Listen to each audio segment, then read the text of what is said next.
Listen to Sergio Sanchez every morning on News Talk 710 KURV and on the Radio Parami app. Stay informed with exclusive interviews from top local and state leaders, plus economic development news, business, and medical reports, and all the local news from the RGV. It's everything you need to know to start your day right. Sergio Sanchez and News Talk 710 KURV on the free Radio Parami app. Download it now.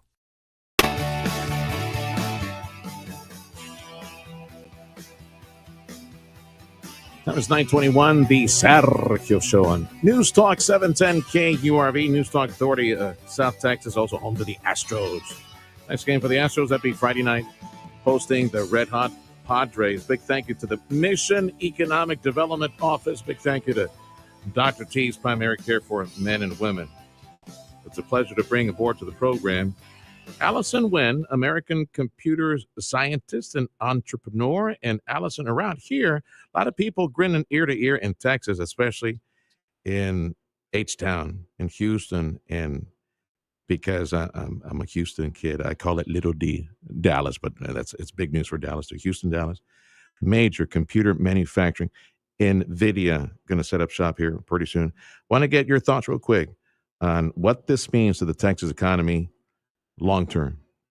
I think it's a great idea. I'm also from South Texas, by the way, San Antonio, Austin, off the I-35 corridor in my hometown of New Braunfels, Texas. Excellent. Great to hear. Which, by the way, slight correction, my friend, because we are South Texas on the border. See, that's always South Central. There we go. There we go. I got you. I always referred to San Antonio. Oh, Central Texas, up in San Antonio, because we're coming. We're showing up now. We're hitting the radar now. I appreciate you joining us today. Yeah, this is huge news for the Texas economy. Like thousands of jobs and hundreds of billions of dollars in economic impact, and it's here to stay because these chips are in everything. And can you describe, like, first of all, the economic impact that you see for Texas, and then the type of computers that we're looking at that will be assembled in Houston and Dallas? Yeah, these are really sophisticated computers. These would be the supercomputers, basically the ones that Elon Musk have been putting together to power Grok. And I think he now has like the biggest supercomputer in the world, outpacing the US government to power his AI application. So it's really growing. Everyone is using it, even if you're Target using it for AI, customer service agents, Walmart, of course, Elon Musk, Google, big tech, retailers, everyone's using it. So the great opportunity for Texas, for South Texas. I love the policies that is coming out of this administration. It's a little bit rough in the implementation, but that's how it is. I mean, we've just had really bad trade policies, as you know, NAFTA, being a South Central kid. I've grown up right next to I-35. I saw the damage that it did to our local economy. Most of my dad's friends were laid off, and those trucks coming from Mexico, they weren't really well maintained. And I think they had more stuff in it than they should, but they were tearing up the roads back in the 90s when I was growing up and driving very dangerously in my parents' neighborhood. That's what I remember. I'm not an economist, but they surely did a lot of damage to the Austin, San Antonio area. And I remember the only jobs after NAFTA growing up were just the military jobs and also from UT Austin. So basically government jobs. A lot of the private industry closed afterwards. Well, it's coming back all of a sudden. So it's real popular, right, to manufacture in the U.S. The trade policies, Donald Trump trying to force a change, trying to even out those policies. And yes, we're very vulnerable. We got all those computer chips and high-tech equipment and phones, all that stuff that's being produced overseas. And I'll tell you, a few days back, after we heard the tariffs on China, try to get them to come to the table, and let's talk even Steven, let's try to balance things out. Then we heard that President Trump say, okay, well, tablets and computers and chips and all that, we won't subject them we'll make them immune to all these new. No, we need to keep the pressure on. All of a sudden, you take all the steam out of this pressure to get them to come back. Or do you think the industry, because China's retaliation, because of the tit for tat, and they just kept on increasing the tariffs against the U.S. Do you think that the industry, folks in high tech and manufacturing of everything from smartphones to the tablets and the computer chips, you think they've woken up to the reality that China is not a partner, that they are inflexible and they are a danger to the West, to the American economy, to the point now that they're trying to uproot and pack their bags and get out of there as quickly as possible. If not to the U.S., maybe next door to India or Vietnam, somewhere else away from China, because China's not going to play that game. China doesn't play. They don't want to lose face. My Yeah. parents are from Vietnam, so I know about the inflexibility and aggressiveness of China. We've seen it for 2,000 years. So many times they've tried to invade Vietnam. So many times have we tried to negotiate with them. What President Trump is doing is the right thing. This is the only thing you can do with China. He must have studied Vietnamese history, right? So you go through the Art of War, the 13 chapters, and I believe he did write the sequel to the Art of War, which is the art of the deal. The only way to avoid war is to create leverage, and this is what he's doing. And I see that the deal, the exemption for electronics, it's not a weakness, but it just shows that he's dynamic and flexible and being practical. At the end of the day, he's very practical. You have to be practical if you're running luxury resorts, hotels, right? Trends change. One day people like this, next year they want to have, ABC instead of XYZ. That's how luxury trends work. And he's a great businessman. I tell you this, look, it's going to take time for us to shift the manufacturing, for NVIDIA to shift the manufacturing. We don't have the supply chain here. We don't have the workforce here. It's going to take about 4 or 5 years to actually, transition. So now we are moving this Titanic of a ship, not to use that term, but a gigantic ship called the United States. It can't have been overnight because of all the things that I talked about. And so while we are building the manufacturing center, while we're getting the supply chain over here, while we're developing the workforce, the technical workforce that can work in a fab, in a foundry. That's what we call a place where they make semiconductor chips, right? This is very complicated. I actually have about four or five patents with NVIDIA. It's a very sophisticated company. To be able to have that type of workforce, it's going to take time. And so, yes, we come out really strong, but then, okay, they, you know, they're not upping the tariffs anymore. So they're noticing, okay, well, we've got to back off a little bit. Then we're at 150. Well, we have to be practical. We have to back off a little bit too. And let's try to make this work while we put the maximum pressure on China without hurting ourselves. And I hope that the industry leadership, I hope they do not forget what took place, how China reacted. They will never relent. They will save face, and they can wait us out, because leadership is not through a democratic process. They are run by a central state and leadership that will not change. Where around here, people will vacillate, and their opinion. We got ADHD. People just they'll follow some political trend and vote superficially. And I'm saying this because leadership will change, and this mindset, they industry, because politics will change their point of view. Politicians will change. We'll go from R&D, DNR, back and forth. But it is industry, the leaders in industry in producing all this high technology. They're the ones that need to stay at it. Remember this example from China and learn once and forever to come back to the U.S.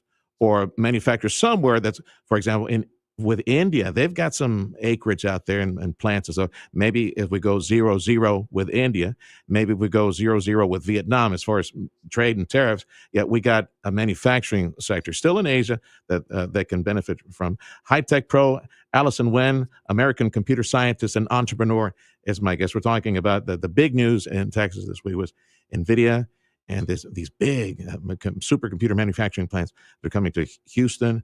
and to Dallas. And you mentioned supply chain. This is why I really wanted to speak with you, because you know the industry a whole lot more than I do. You watch this all the time. Look, here in South Texas, and our neighbor, as I refer to him, Elon Musk, with his giga rocket factory, like right here down the street from us, near us here in McAllen, Brownsville. Elon Musk, he has created this campus, this industry to build rockets and engines. He's got like 3,000 people, likely more on the way. And we know all the different industries that he is in, and we could supply that, or any other business that he's in, we can supply that. Now, when it comes to Houston and Dallas, especially Houston, which is only like 5 hours north of us, supply chain.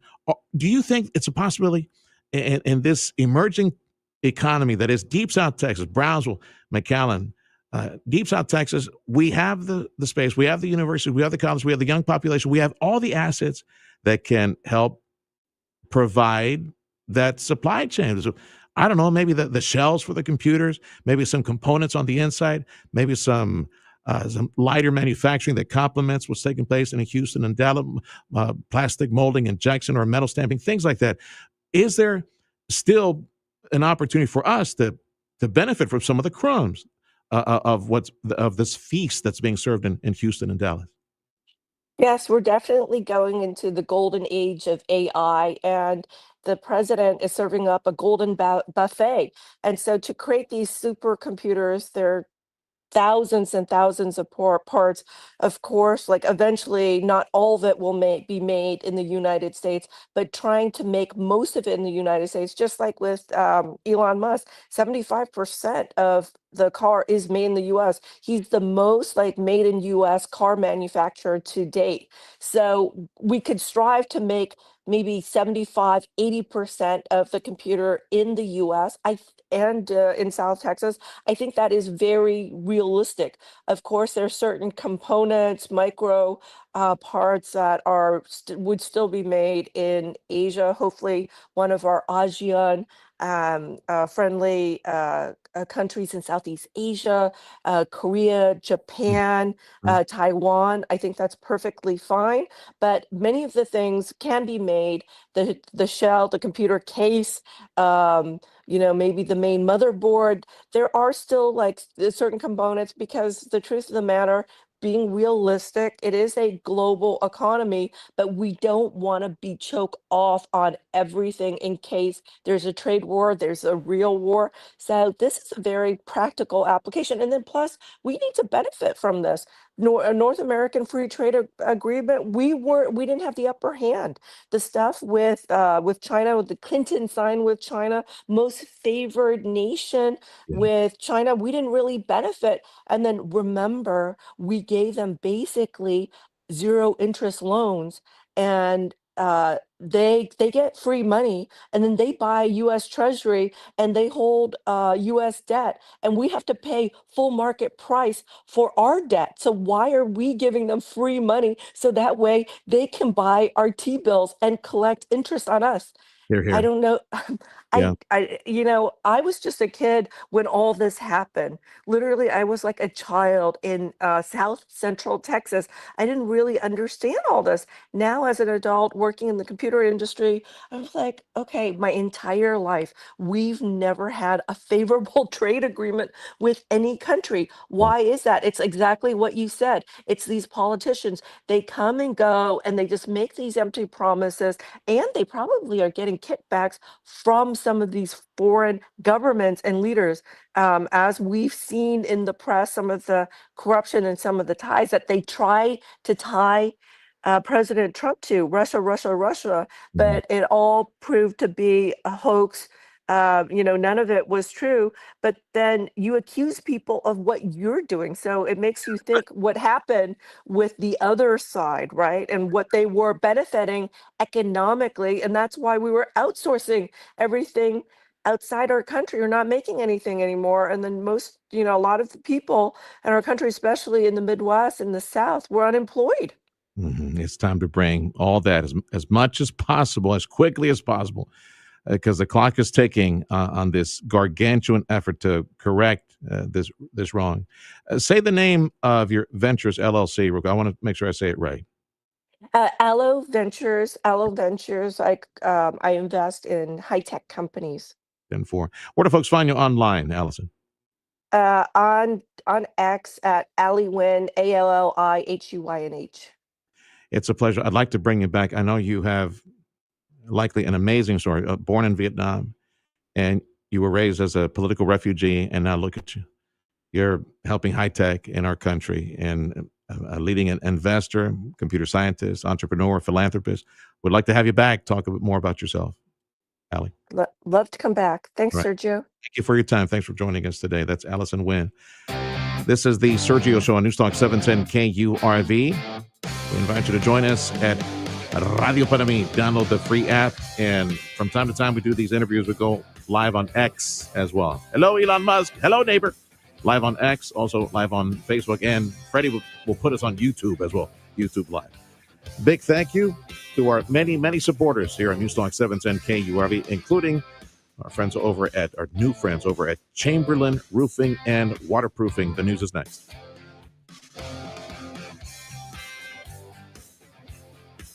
The 710 KURV People Poll is brought to you by Total Imaging Solutions, the home of copiers. Fixed within 4 hours.